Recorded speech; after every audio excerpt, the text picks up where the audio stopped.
মা অনেক দিন থেকেই বলছিল পলার আংটি, যে ট্রেন্ডিং যে পলার আংটি চলছে, আমাকে একটু নিয়ে চল বা আমার জন্য একটু এনে দে। আমি কখনো কান করিনি, তার কারণ আমি একটু কাজের প্রেশারেও ছিলাম, একটু টেনশানেও ছিলাম, অত আমার খেয়ালও ছিল না। বোনেদেরকেও বলেছিল, মানে আমার মামার মেয়েদেরও বলেছিল, আমার কোনো ভাই বোন নেই, ওরাই আমার বোন, তো ওদেরকে বলেছিল। তো মা ঠিকও করেছিল, এর মধ্যে বোন যখন শ্বশুরবাড়ির থেকে আসবে, এখানে ঘুরতে আসবে জামাই ষষ্ঠীর সময়, ওকে নিয়ে গিয়ে মা কিনে আনবে।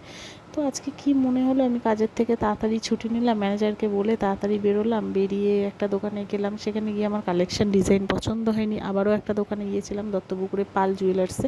খুব সুন্দর সুন্দর কালেকশান আছে সেখানে এবং খুব রিজনেবল প্রাইসের।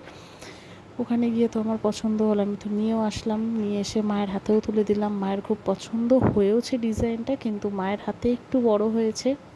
কখনো মায়ের দিকে সেরমভাবে খেয়াল করা হয়নি যে আমার মা কখন এতটা, মানে চেহারা এতটা খারাপ হয়ে গেছে, যে একটা এত ছোট আংটি তাও আমার মায়ের হাতে হচ্ছে না। যাই হোক, মায়ের সাথে সাথে মাসিকেও দিয়েছে আমার কাছে।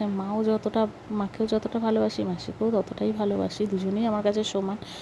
মায়েরটা যাও বা একটু হাতে হয়েছিল, মাসিরটা তো তাও হাতে হচ্ছে না, মাসিরটা তো অনেকটাই বড়।